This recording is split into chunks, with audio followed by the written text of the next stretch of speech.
Welcome to another episode of To the Men After Me podcast. I'm your host, Neeko Williams. This is the letter to the boys that will become men in the generations that follow. Today on the podcast, I actually have a repeat guest, I guess. He made a little cameo appearance. I made a special guest appearance. You made a guest appearance in the one with Alameda talking about surrender. Stephan Douglas is actually one of my homeboys from college, and he was also one of my groomsmen. This week in particular, I get the honor of being able to be his groomsman. How you doing, man? We doing good, man. Yeah. We doing good, bro. It's an exciting time. Last 48 hours, bro. Yes, sir. That's big stuff. That's big stuff. Yeah, man. Yeah. I mean, it's crazy because, I was just thinking about it more so on the way over here, and me and Gabrielle, we did breakfast this morning. Okay. And as we were just talking and everything, she was just like, what are your feelings and everything? And one of the feelings I guess I had was just like fulfillment a little bit. In the sense of like the prayers and stuff that have been prayed and everything, and then again some of it is also like you just think about the aspect like people who are here, people who are not here, and stuff like that, people who've gone home to be with the Lord and everything, and but at the end of the day, it's like you just kind of see God's hand and faithfulness, and not only just being able to bring us together, but be able to allow us to experience this day. So praise God, man. Now we can talk about the marriage, but I really want to talk about like life after college. But before we get into that, like it's a hurricane coming around or tornado. It is a hurricane. Big Debbie. Yeah, we on the coast. What do they say, Deborah? It's a hurricane. Yeah. So have you heard anybody say like, "Hey, I'm just not gonna be able to make it because of the..." One person so far, one of Gabrielle's friends. Me and Gabrielle, we pretty much was just going back through the invite list, and we like, I don't think we invited Debbie to the wedding. You know? We didn't invite Debbie to the wedding. So I mean, it's Debbie, you got to go. Exactly, man. It's home record, bro. Or not home record. That's definitely not it. Marriage, wedding crasher. Those are two different things. You dumb boy. Oh, bro. Okay. Yeah, so, man, we had an incredible time in college. I think that episode on Surrender with Alameda kind of just showed a picture of what that friendship was like. Like, you were part of the boys. But, man, I know that for a lot of people, that transition from college into adult life is just difficult. Maybe it wasn't difficult for you, but I just would love to talk about that from your perspective. What was it like when you graduated? Man, what was it like? Well, make sure you're talking to the microphone. Got you. Yeah, I got you. So for context, I graduated during arguably one of the worst times, that being during COVID. No, you did not. Yeah, 2020. No, you did not. Bro, what you mean? How you gonna tell me when I graduated? No, because I graduated in 2018. You was 1 year behind me, so you should have graduated in 2019. No, but then remember I ended up doing a co-op, and that pushed things back. My God. So then by the time fall 2020 ended up coming up. My gosh. Yeah. But wait, what college did you go to? Went to the illustrious North Carolina Agricultural and Technical State University. Can I get an Aggie Pride? Aggie Pride. Come on now. Yes, sir. And graduated civil engineer major, and then went to work right after school and everything. So I mean, it was definitely a different time. With that context of 2020 and stuff, the company that even I got on with, I mean, I was getting text messages about and they had already extended me an offer well in advance. Oh wow! And so I'm over here getting text messages of people on the inside, like we just had massive layoffs. Oh, and typically, usually it's the new people coming in. Sometimes that could probably be the people to get axed. So by the grace of God, I didn't get axed. Whoa! But but I mean, so I guess it was like coming into that a little bit, there was this sense of like, all right, am I gonna have a job? I mean, you know what I mean? So I mean, there was a sense of right after, I think I remember end up turning in my last final. At the same time, I'm also putting in other job applications for something that I thought was like super secure and down and everything. And it's just like, hey, I mean, like, let's just try to make sure that we're, that we got some place to land. Yeah, if we got to figure it out, we're going to figure it out. Yeah. But I mean, by God's grace and everything was able to go according to plan and stuff. And we was able to still be able to go with the company and such that I'm with and everything. But yeah, so I mean, that was real. And that kind of was, I guess, like, I started to feel the feelings that some others may have in the sense of like, again, of what am I going to be doing after school? I think that's initially the biggest thing. For some, they want to say, hey, like I need to find myself, and I need to do a gap year. That wasn't going to be me. I knew who I was in Christ. I knew I was in Christ. I had goals. I'm like, no, I'm good. I'm good. There's some people who, I mean, like they don't even know what type, again, they don't know the type of job or something like that. And so some are trying to find the perfect job. And for me, it's like, okay, like, where's there a good, where's there a good church? And then also, where am I going to be able to be able to put bread on the Do you table? remember when Gary Rivers had that conversation with us? We were maybe sitting at his kitchen table, and he was like, when y'all think about where you're gonna go after what job you're gonna take, you don't remember this? Not at all. Oh my gosh! But to give Gary his flowers though, we did go through a book, entitled, was it Every Waking Hour? It was something pretty much it had to deal with the idea of um uh bivocational ministry and pretty much looking at your job as a mission field. And for me, that was something that was very big, to the point where even, of course, I'm doing now, and then also end up also on like eventually the full-time ministry track and stuff as well. That actually laid a lot of groundwork for me to be able to make some decisions. So just for context, Gary Rivers was, I think he was somebody who was super pivotal in both our college experiences. Oh, for sure. He was the campus pastor, the role that I actually just stepped down from. Like, I kind of took it over from him, and he was one of the people who helped get the ministry from North Carolina A&T at Mercy Hill off the ground. And so the story I'm talking about is he had us over, I think it was like during the summertime, or we were about to go back to school or something, or we were about to end school. He had sat us all down at his kitchen table, and he said, when y'all think about what job you're going to take, how are you thinking about it? Like, he said, and I'll never forget it, he said, you should let whether or not there's a good church in the area determine where you're going to go. Yeah. That's crazy. I honestly don't remember him saying that. But here's the thing, though, and this is what I think I'm so grateful for the lessons that we learned and stuff like that at Mercy Hill, and I think they did a great job with this specifically for the college ministry, of like, hey, like going to a church plant, going to somewhere where they're where maybe again where you can just do your job and look at it as a mission field and stuff. And so for me, there was a sense where I was like, well, even if it ain't with a Mercy Hill church plant, at the bare minimum, a Christian needs to be trying to figure out, okay, man, what's going to be the best for my bank account, but what's going to be the best place for my sanctification. Right. And, I mean, and you have to, and you kind of have to base it off of that. Of course, yes, there are personal goals and stuff like that need to be accounted in there for, but I even know a few number of people today where, I mean, like, man, I'm talking to them and stuff, and I end up asking the question like, hey, like, what church and stuff like that you're gonna go to? Like, oh, like, I haven't thought about that. And I'm like, well, I mean, think about it. Like, again, like, because we say it's like, this is the most important thing about us is my relationship with God. Yeah. And when we don't prioritize those decisions, but we allow something else to prioritize the decision, that tells us what actually is most important.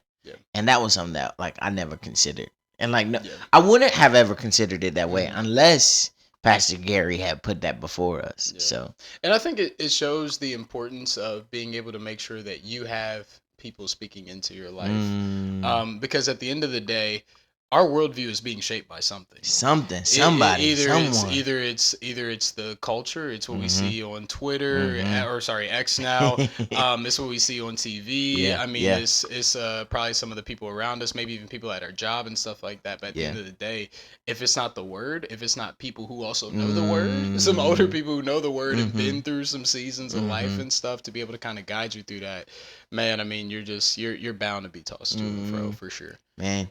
So you're coming up on graduation. 2020. It's like the fall of 2019. No, 2020.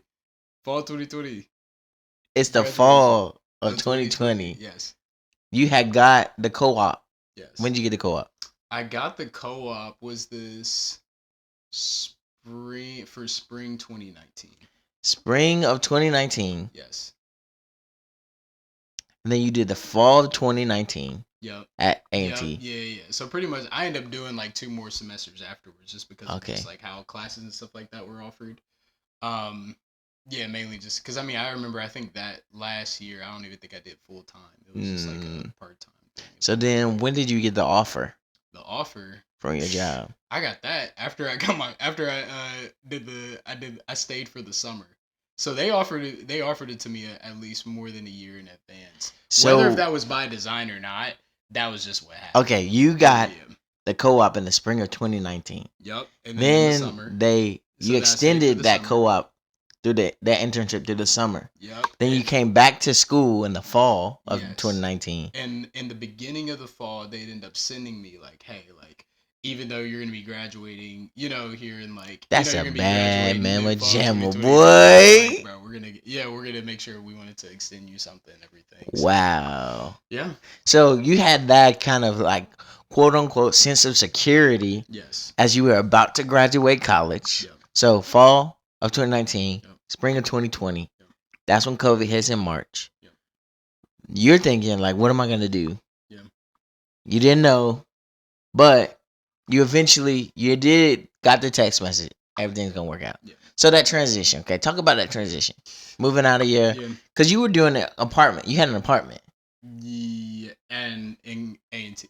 Like, Adding, yeah, during. So you so I weren't. actually remember I was actually staying with a family from Mercy Hill at the time. Oh yeah. Yeah. So I was staying there, and then eventually it was just like, I mean, once my classes, once they pretty much said, because again, this is in 2020.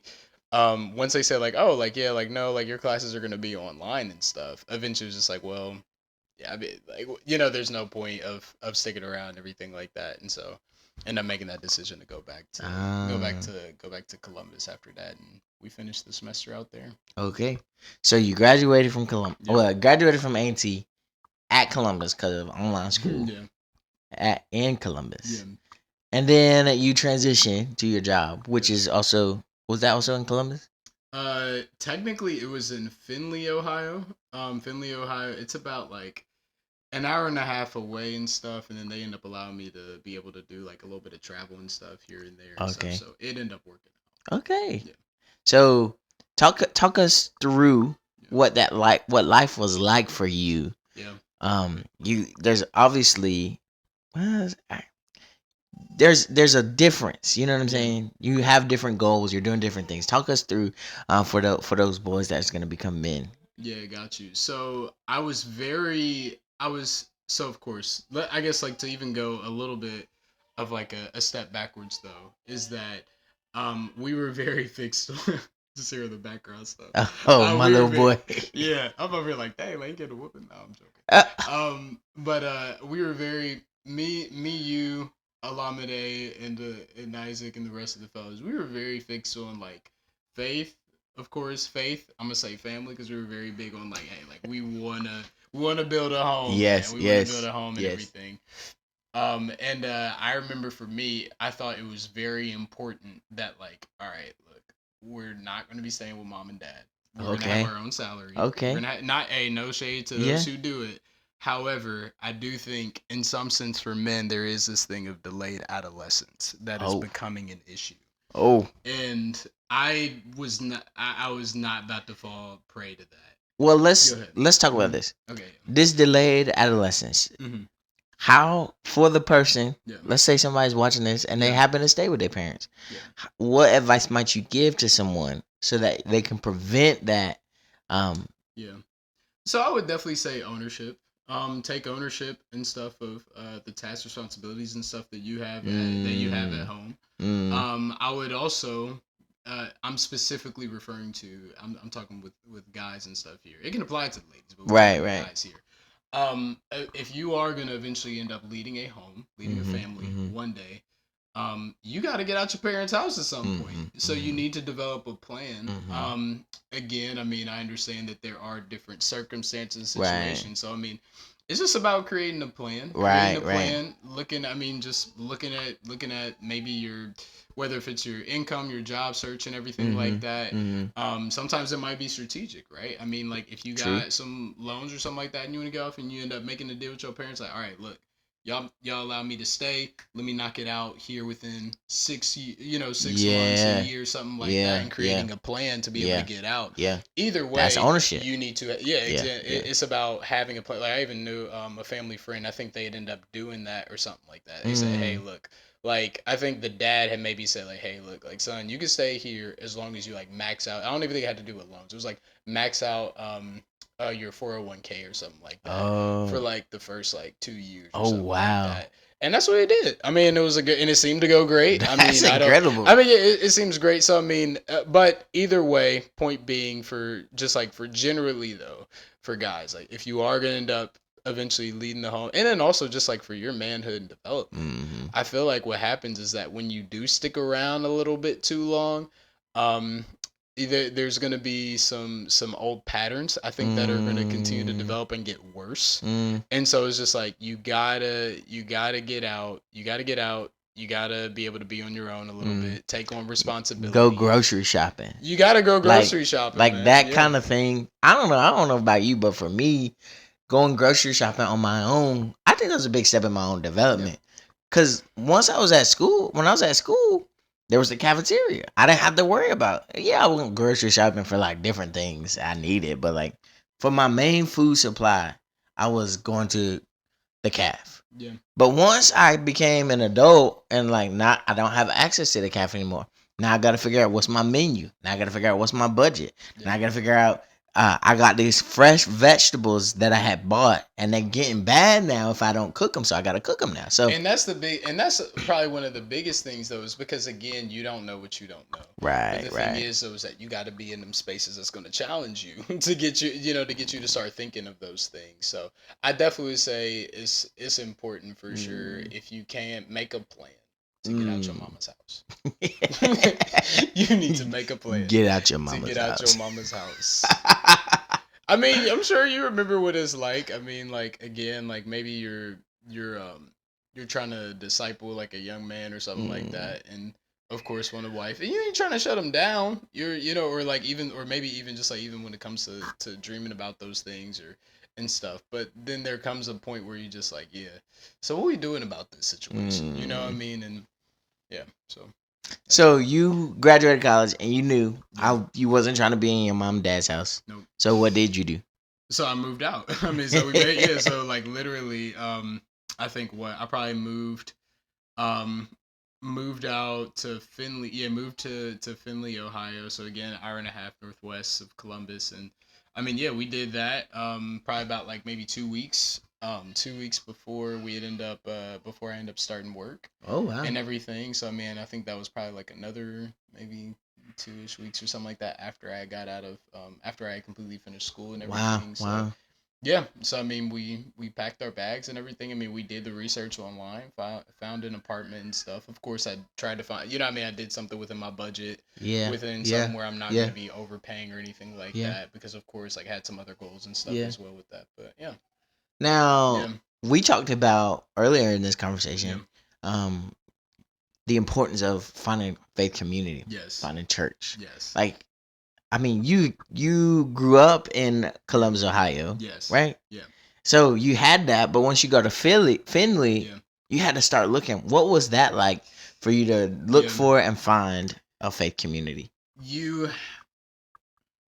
Man, I would definitely say that in doing that process, it definitely taught me that you have to die to your preferences. It's about your sanctification. It is not about your preferences.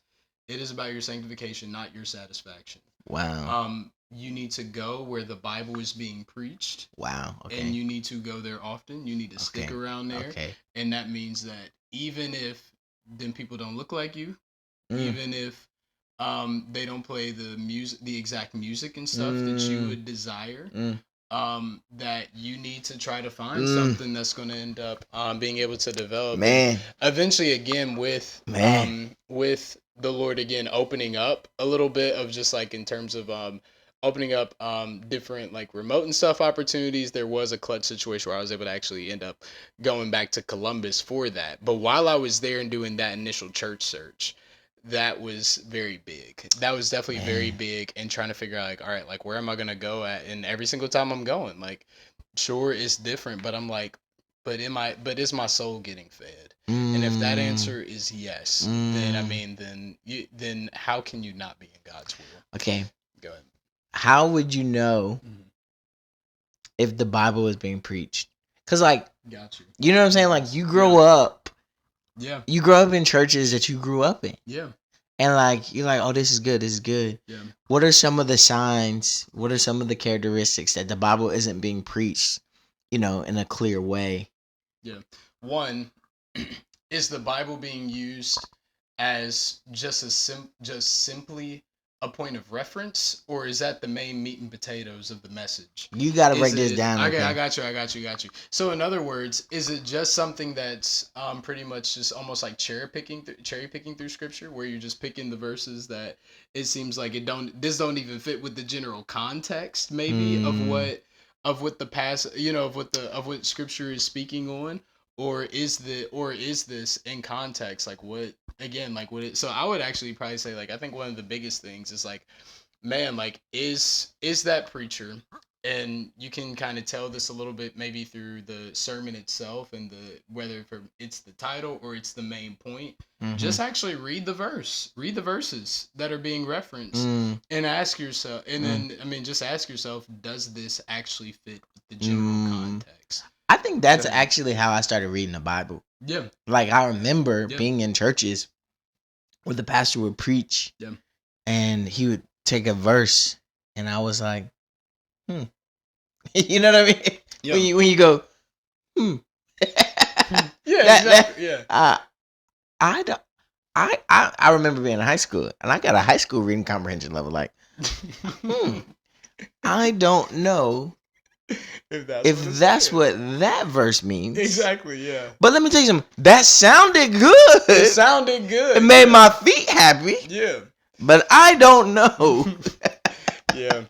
Yeah, no, I mean, we have to remember again of just like, again, why do we go to church? Yeah. Why do we go to church? What is the church, right? It's the called out people of God, right? It is a people who have been transferred. Ecclesia. Yes.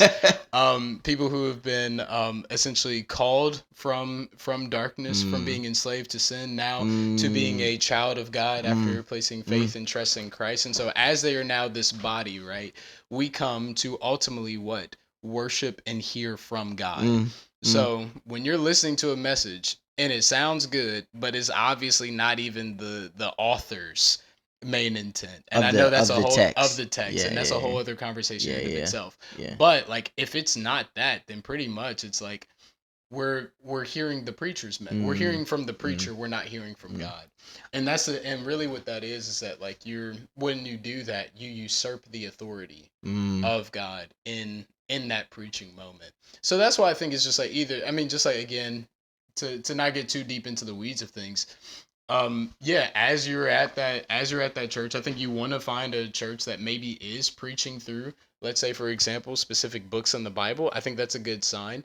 If they're not preaching through books in the Bible, I would say, again, like, is this text being preached in context? One of the things that come to my mind when we're like assessing whether or not this is a good Bible preaching church is like, what are you remembering from the sermons? Yeah.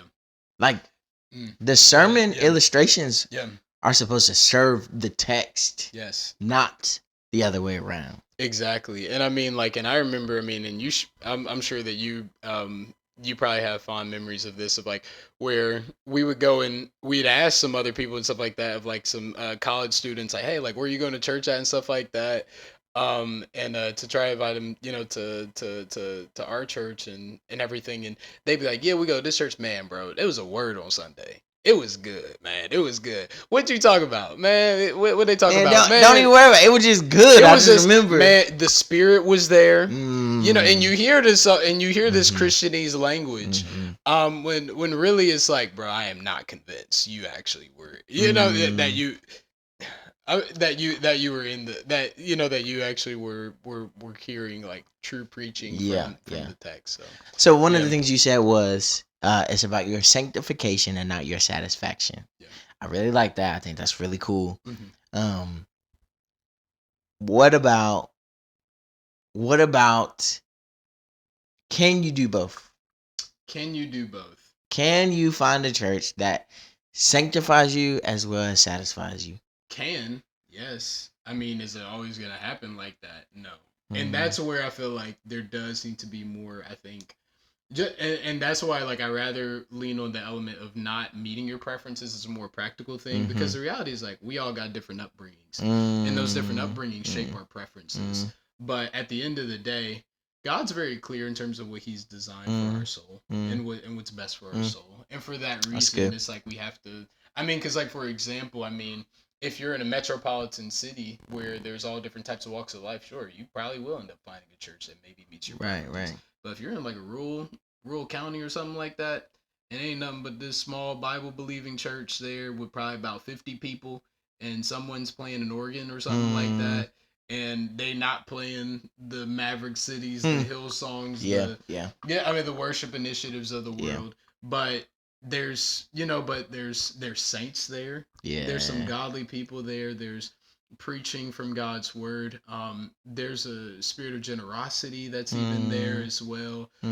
There's community there and stuff. Like you want those raw things, right? You want those raw things because that's what's going to be able to. Because either way, I mean, like when you're going through tough times, I mean, like it won't be your preferences that you're going to turn back to. Well, when you're going through tough times, you need to be able to turn back to the word. You need to be able to turn back to people, again, people of the word. So because when you're going through tough times, you probably don't have the strength to do it. Yeah. So exactly, you need somebody that you can lean on that's going to point you in the right direction, point you back to scripture. Because you, in a tough time, you don't want to do that. You're not going to do that at all. Absolutely. So anyway, back to your story. Yeah. You graduated. Yeah. You found a place in Findlay. You're looking for a church. Yeah. What was it like? Where did you end up? Yeah, man. So eventually, because of because I was able to get a little bit of some remote stuff and everything here and there, I'd actually landed back home in the church that I was raised in. Right? Okay. Now that was very interesting because I'd had the conversation with my pastor and everything, and he actually it came to me and stuff. It was just like, hey, like I know you've been doing ministry stuff when you were in college and everything like that. Man, like I kind of sense a call to minister, preach, and stuff like that on your life. How about in 2 weeks? How about like on this particular month and everything?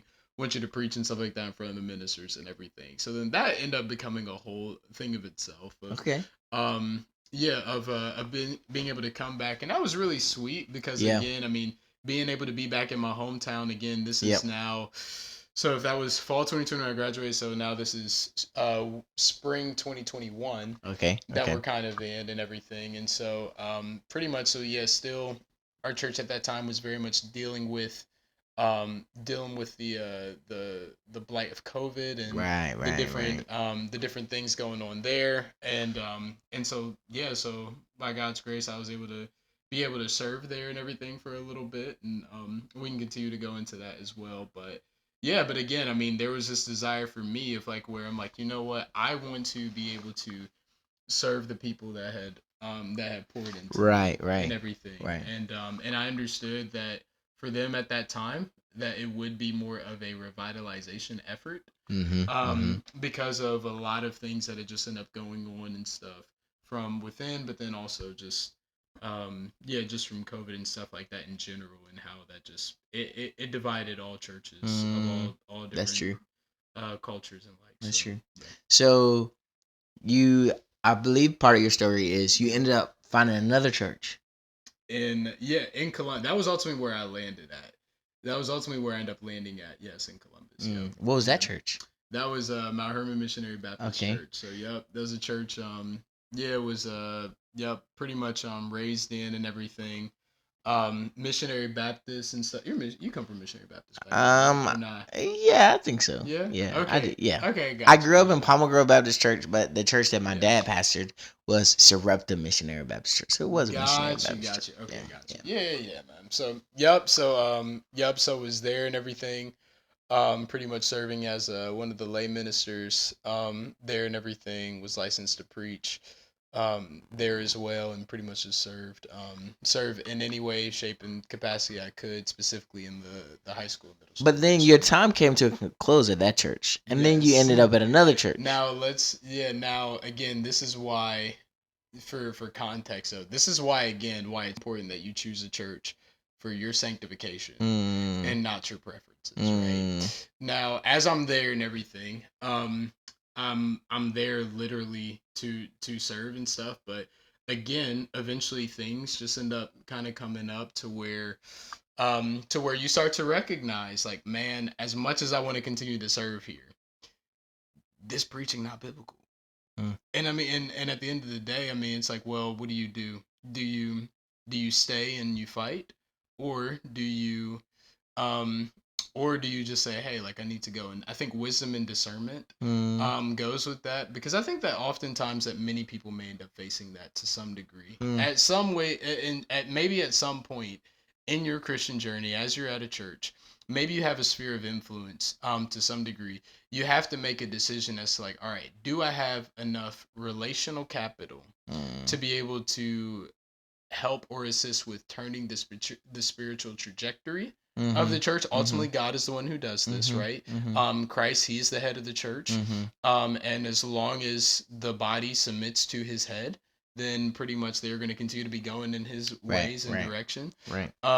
And when you start to see that that is no longer the priority, and let's say politics ends up becoming the platform, let's say if maybe if it's maybe if it's not politics, but maybe if it's your own culture, and that begins to take the central platform, you have to make a decision: what is best for my sanctification? And so from there, not even really at first even going to make a decision to leave or anything, pretty much I'd end up through a connection and everything like that, landed at the church where I'm at today, and that's been for about 4 years, where now I'm serving as a deacon, elder in training. So. Oh, I don't think I knew you had become a deacon there. Bro, I told you this. You might have told us. I told you this. Yeah. So this church, culturally, is a little different.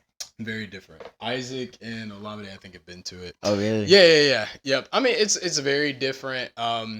So I end up going one evening to hear this preacher. I don't know if you probably know this guy, Joe Beakey. Does that name ring a bell? Joe Beakey. Do you know who I'm talking? No, bro. How you gonna do all that? Joe Beakey. Yeah, bro. We know Joe. We know Jay. We know Jay.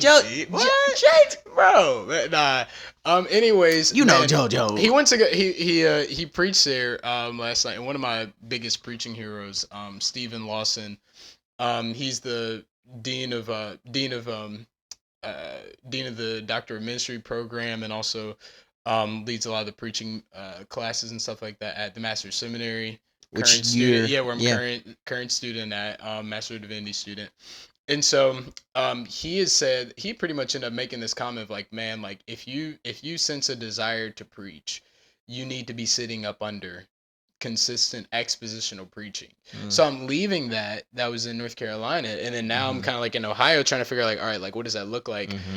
So either way, he was a guest preacher one night. I just end up going there, and eventually I end up talking with the senior pastor and everything that night, and we had just ended up grabbing coffee and everything, and I'm like, wow, like, we actually share, like, a lot of the same, like, that's cool. Vision, values, and stuff. So man, just a little transition now, though. You about to get married.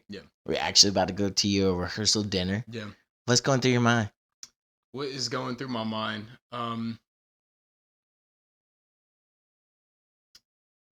I'm starting to just see God's grace, just in everything. Just you ain't see it before? Not that I haven't seen. You can't see God's grace as a single person. Not that I haven't seen it before. I'm just but there is just this element where you just, like, I think in times like this, you just start to see the goodness of God on great display from the people who come out to support you. From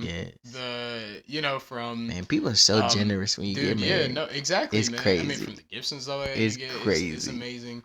But then ultimately, I mean, just even knowing how much of a sinner you personally are.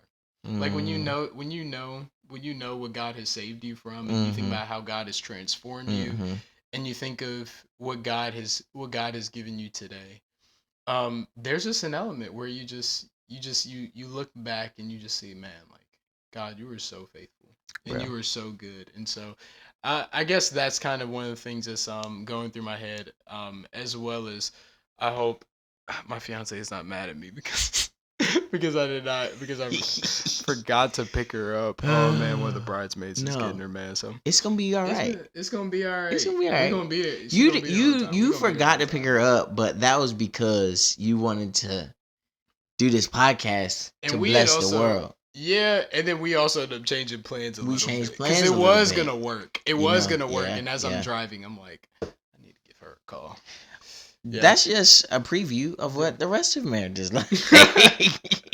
We had plans; those plans changed. We got to find something else. It's gonna be good. Absolutely. Along those lines, though, you were talking about how big of a sinner you are. You realize that how God has saved you. There's a book that I lead people through when I do premarital counseling called "When Sinners Say I Do." Yeah. And one of the principles in that book is like God handpicked your spouse to make you more like Jesus. And that's one of the things that I'm it's something that's continuing to be reinforced, and now you're starting to even just see it and stuff.